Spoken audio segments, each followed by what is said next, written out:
It's gonna be good, it's gonna be great, it's gonna be better, I can't wait. Making my move, live for the day, sing like a bird, fly like a plane. Come spill with me, Jenny D.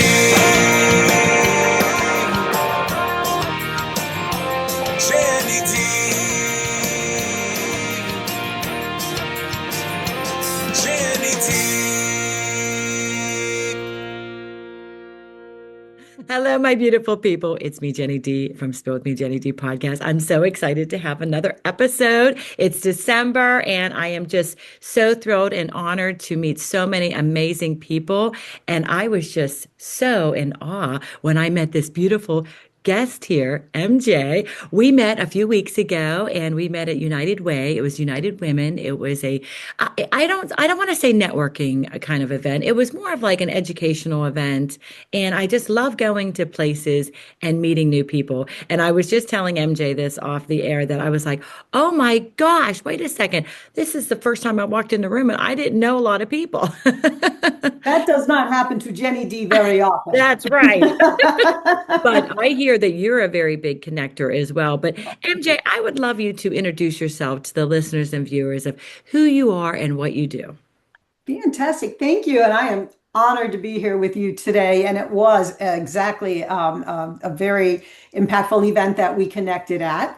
I am MJ Klimas, and after 43 years in corporate America with Fortune 50 institutions in the financial services arena on Wall Street, I succeeded to the president and chair of the board of Bank of America's Public Capital Corp. It's an investment banking arm of the bank.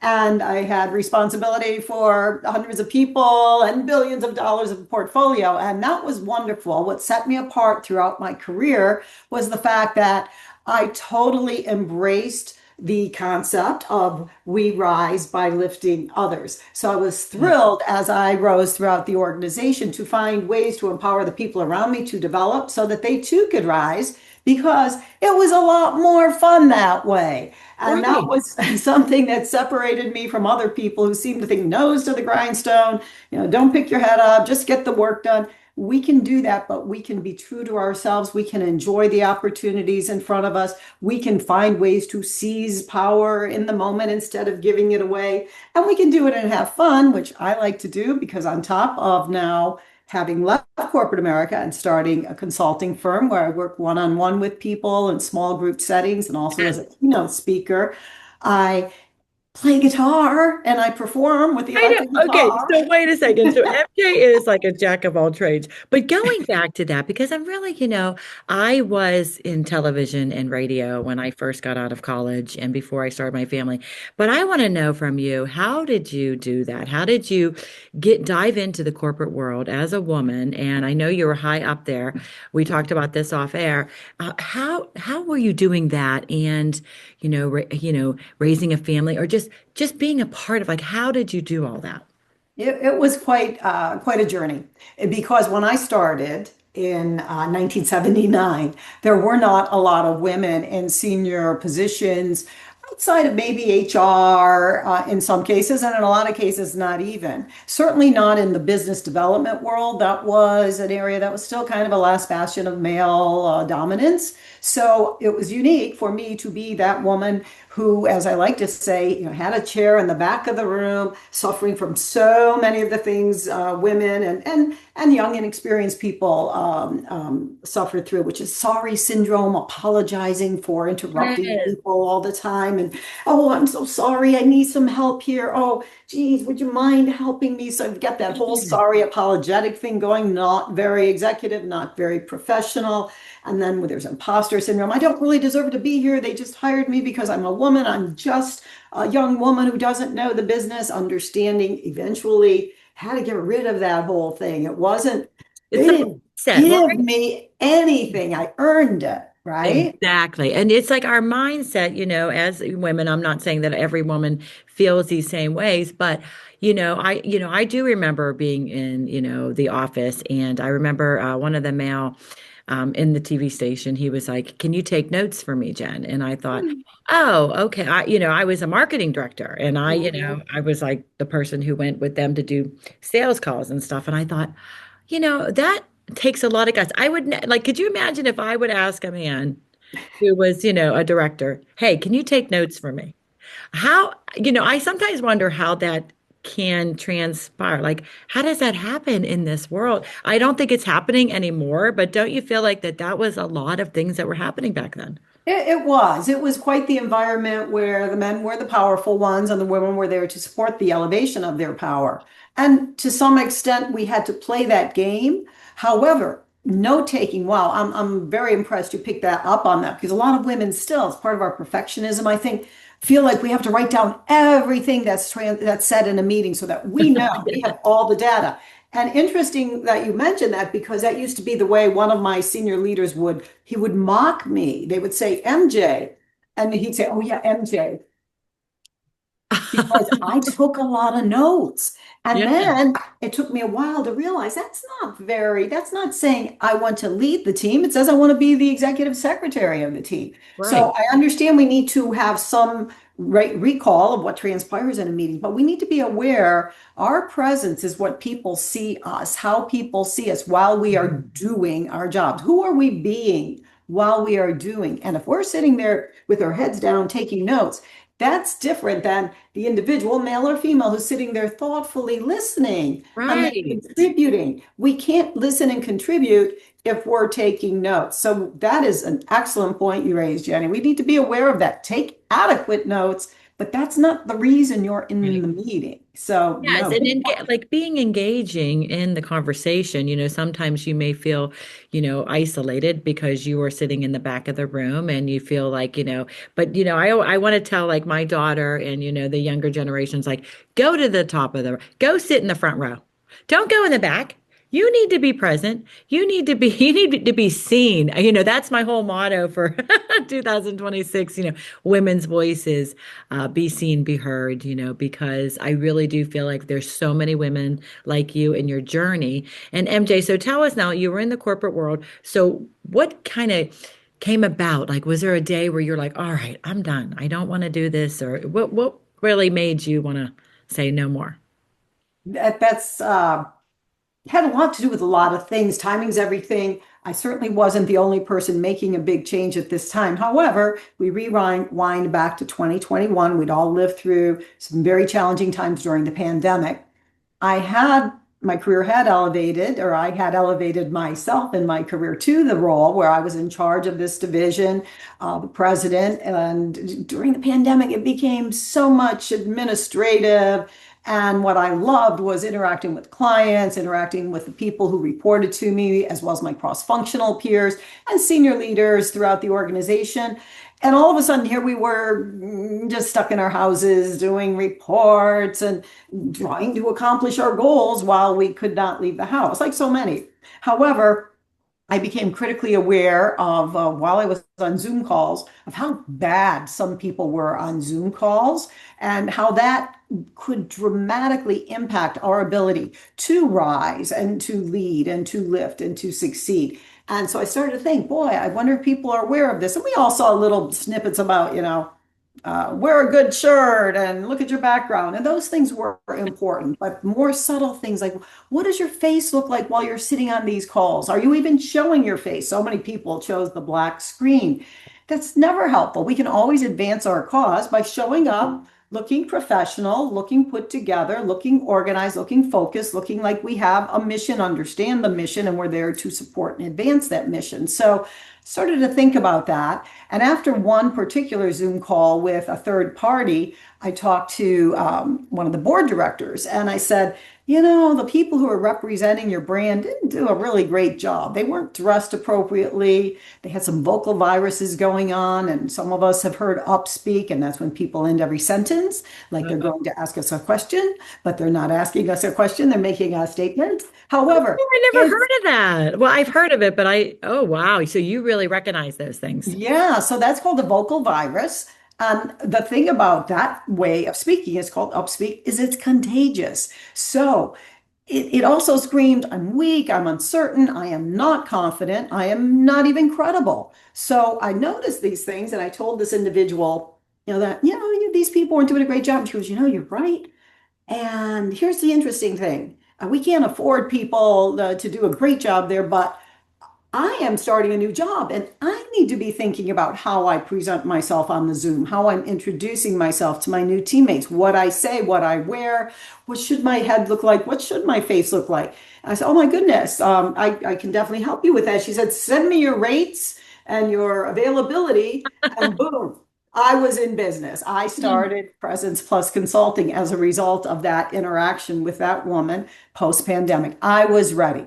I was at a certain age. I'd attained a certain level of accomplishment, and I was thrilled to go out and take some of those things that I'd learned that some people consider soft skills. I said, no, no, no, these are not soft skills. Presence, confidence, those aren't soft. Those are the currency we need to succeed. And we need to understand that we need this currency, presence and confidence, and demonstrating our ability to seize power in order to succeed. So that became my business. I started working with a couple of people one-on-one. I got invited to speak as keynote speaker a few times, and then a few more times, and I got hired by organizations to come in and speak to their teams. And that's what I'm doing today. So it was kind of a natural progression. Timing was right because of the state of the world, but also because I was ready. I had some great ideas and things I wanted to do, and thus created the opportunity to go out and do Okay, that. I'm sad. Like, where were you when I needed you? You know what? I'd love that because, looking at that from hindsight, my younger self, that would have been a great person to have in your life. Someone who is looking out for you because I think that the competition that we created, I don't really feel it as bad nowadays, but I did feel the competition back then trying to rise up to the ladder. And, you're, like you said, if you're not confident in yourself, everybody sees it. They see you're not confident. You have, so many people tell me this because not that I'm wishy-washy. Is that even a word or is that a Pittsburgh word? I think it's a thing. It's a thing. Yes, Thank you. yes. But Even in New York, it's a thing. is Yeah. it really? Okay. So sometimes you think, oh, should I say this? Should I, I was always that one that, I'm not going to say anything. I'm just going to let, everybody else. But I always had these ideas or I always had these things. And then somebody would run with my idea. And I was, at first I would get mad about it. And then I was like, you know what? It's a compliment. They're taking my ideas and they're running with it. Fine. But, what do you say to someone who is just getting out of college, female or male, that are trying to get into a corporate business, kind of like, some type of endeavor like that? What do you say to them? What advice? Well, I think, and you raised a good point talking about meetings. Everybody's going to be in a lot of meetings, whether it's early in their career, mid-career, or still late career. And we have to understand that meetings, again, different kind of currency. Meetings aren't things we just show up to.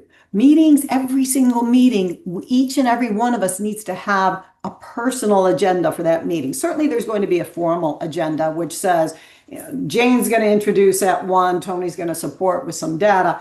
You're going to have that. But we, each and every one of us, need to go into every meeting at every stage of our career saying, what do I need from this meeting to advance my goals? So, for example, maybe there's someone in that meeting you'd like to get to know. Maybe they're working on a project you'd like to work on. Maybe they're a mentor to someone else, and maybe you'd like them to mentor you or recommend a mentor.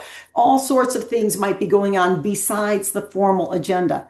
Go into that meeting working to advance your own goals. So if you want to get to know another individual who's at that meeting, how are you going to do that? Perhaps by saying something, bringing a good idea to the table, like you had so many of, Jenny, where you bring up your idea, nobody'd say anything. 5 minutes later, Jake in the back of the room says, I strongly advocate a strategy, which is pretty much exactly what Jenny just said, but I'm not going to give her any credit.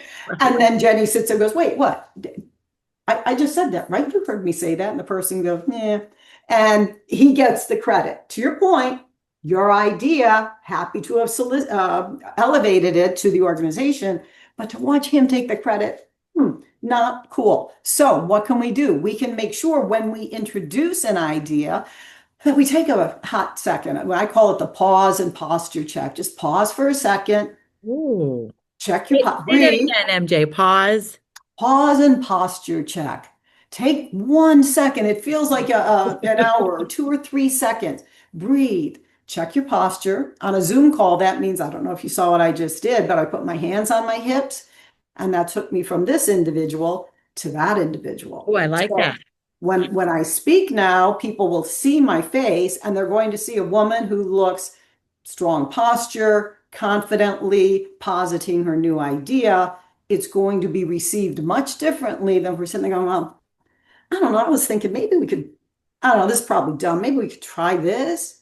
And everybody goes, okay, no.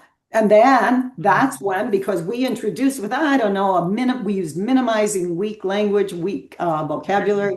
If we can instead positively and strongly say, I've done some research and I strongly advocate a strategy which incorporates leveraging these assets from this organization toward this goal, all of a sudden people are like, oh, tell me more.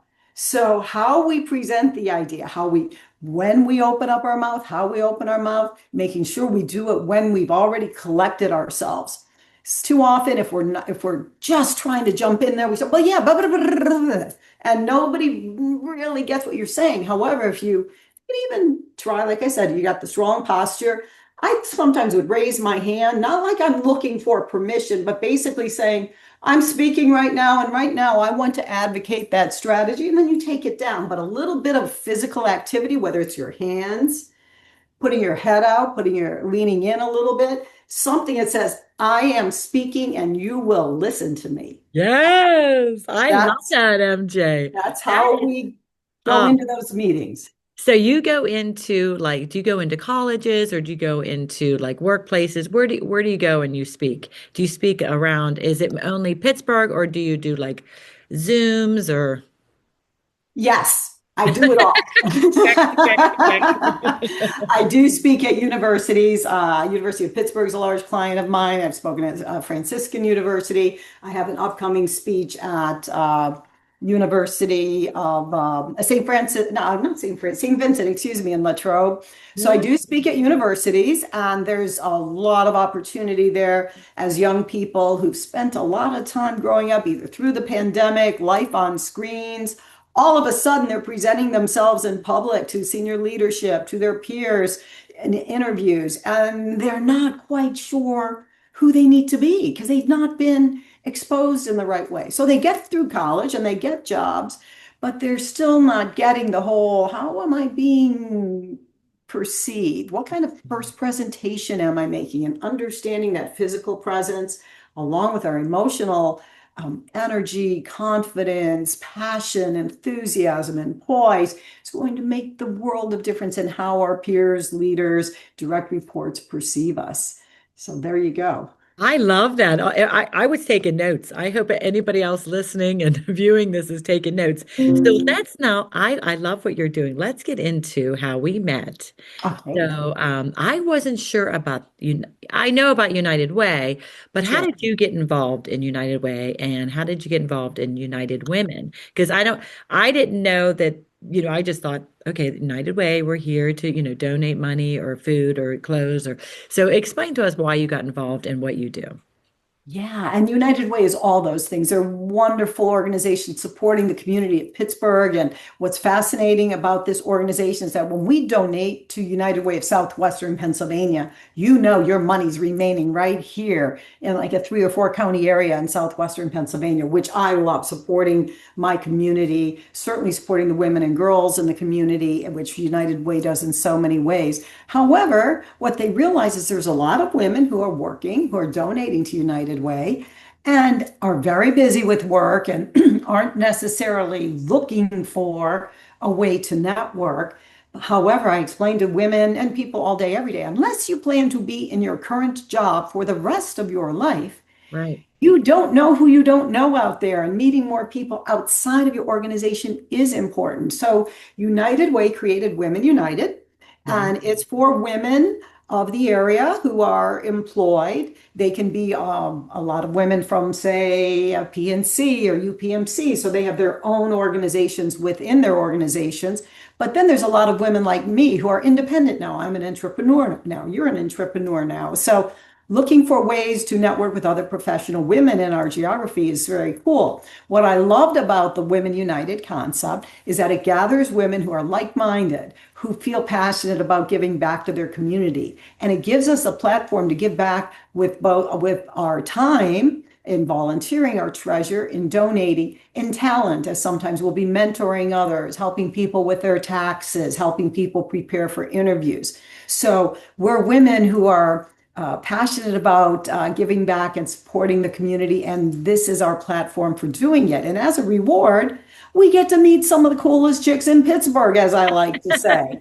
So we have these little events, as you mentioned. We call them 3Cs, and that stands for connecting over conversations, maybe a cocktail, or it could be a coffee. So you pick your Yes. C, and then you get together to connect and collaborate and have conversations. So we can come up with 5 or 6 Cs and also learn more about the good work of United Way.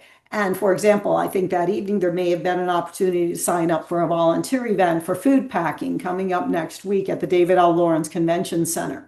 So those are the kinds of things that we can do with our time to give back to the community. And like I said, and you always meet some really cool chicks along the way. And I was thrilled to have that opportunity, Jenny. Like you said, I feel like I know a lot of women in Pittsburgh. And then it's like, no, you don't. There's a lot you don't know. Yes, and I am nationwide with my podcast, but I'm very Pittsburgh oriented. So when I find these amazing women like you, MJ, and what you've done and what you're doing, I mean, not only are you have your own business, you're doing Presence Plus, you are helping, you're doing Women United, you're helping with that, you're going there and you're helping other women, meeting other women, but you're also, okay, talk about this band, okay? Like, hello. I mean, are you wait, I wrote it down. It was called, is it still called the Ruby and the Reptides?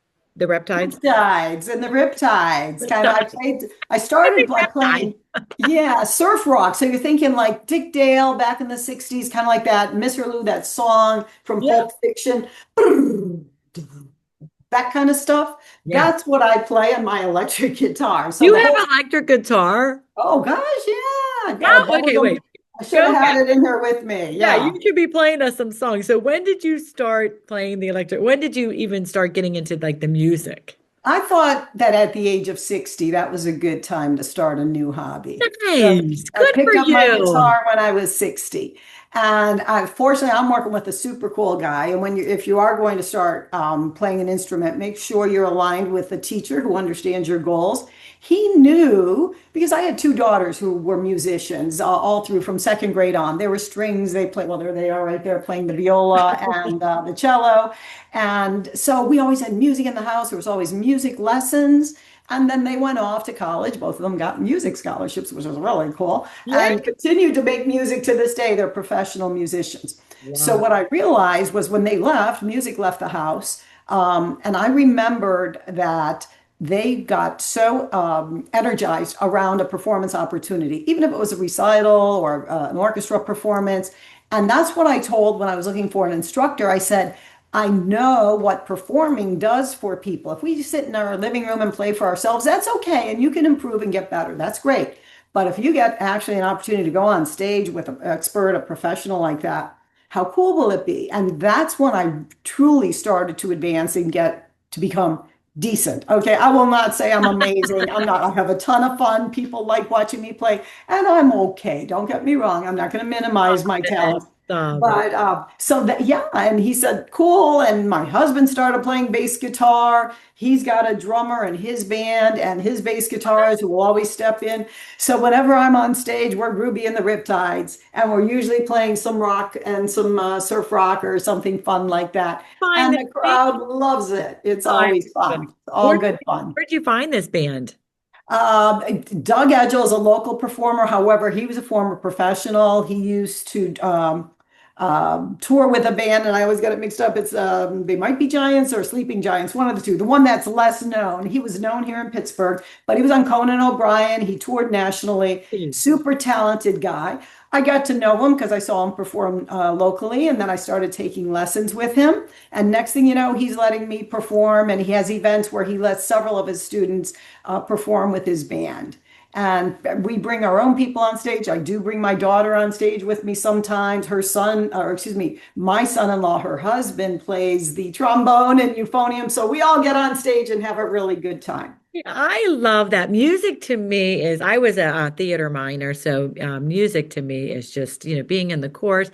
Singing to me kind of frees me and just, I'm like the backup singer. Okay. My daughter is the singer in the family, but she played piano. So I kind of see where you're going with that. It was so joyful listening to her sing in the house. Now she's off on a cruise performing, but Awesome. yeah, she just loves it. So she loves. She's like the triple threat. She dances, sings, and acts. She doesn't play the piano as much anymore. But I would, that's something that I do miss in my life. So can I be a backup singer? You can be a backup singer. You can pick up any instrument. Maybe it's the trumpet. Maybe it's the mandolin. So I can do the tambourine. Don't joke. It's not as easy as it looks, but you can. It's really hard because we count on you to keep the beat. So if you're going to play it right. I have to practice. Serious, all kidding aside, it's not too late. And you can still have plenty of fun with it and engage your family and engage the community. And it's just more joy because we only get one life. So we need You're so right, MJ. Find ways to bring ourselves joy. And for me, it's the music, giving back to others, rising, lifting others, giving back to my community, connecting with the women in the community. These friendships that we're making, that I'm making with women at this stage of my life are so special. And I tell people all the time, behind every successful woman is a group chat hyping her up. So, me and my girls, we get all together on a little group chat and we'll say, hey, this is going on. Anybody want to go? Or I'm speaking tomorrow. Hey, guys, I'm a little bit stressed about this one. You got this, MJ. You're amazing. And so we lift each other up. We let each other know what's going on. We make sure we're not missing out. And we make sure we show up with presence, with confidence and power. Girl power, baby. Amen. Absolutely. MJ, I am so excited that I got a chance to talk to you and that my viewers and my audience got to get to know you because I am just so impressed with what you're doing and you're living your life, and I keep telling people that I run into because not that I have the same story, but I definitely was one of those ones where I wasn't living my life and I found my dream during COVID. But, just being a part of this and meeting people like you, I am just so blessed and grateful to have met you and to just have your voice be heard and be seen on Spill With Me, Jenny D. The honor and pleasure is all mine, Jenny. You're doing a wonderful service for all the women in the community and throughout the country. So thank you for honoring me with this half hour of your time today. Thank you so much. Now, MJ, if somebody wanted you to come speak at one of their events or for their corporate, how would they get a hold of you? www.presenceplus.us, and that's presence as in executive presence. That's right. Or on LinkedIn, MJ Klimas, Klimas, or also Presence Plus, PRESENCE+. Oh my gosh, perfect. Thank you so much for taking the time today to talk. This was fun, Jenny. Thank you again. I'm honored and continued success to you. Thank you. This was another episode of Spill With Me, Jenny D. Take care. Come spill with me. Come spill with me. Come spill with me.